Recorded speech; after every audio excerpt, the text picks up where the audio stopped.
সুদে টাকা লাগায় এমন ব্যক্তি সমাজে বিচার করে তার বিধান কি? যে আল্লাহর ভয় যার মধ্যে নাই সে কিভাবে ন্যায়সঙ্গতভাবে বিচার করবে? যে সমস্ত মানুষ হারামের সাথে খুল্লম খোলা সম্পর্ক, মুসলমানদের সমাজে কিভাবে তাদেরকে বিচারক হিসেবে ডাকেন? আর ভালো মানুষের কি অভাব পড়ছে এলাকা?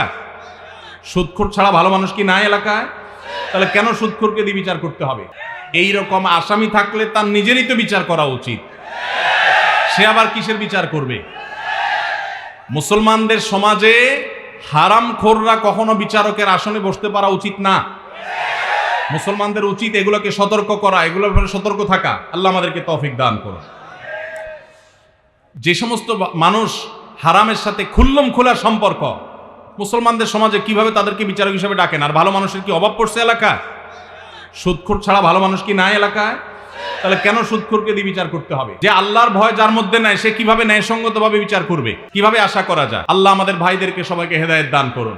যারা সুদের কারবারে জড়িয়ে আছেন, আল্লাহর ভয়ে হারাম থেকে সরে আসুন।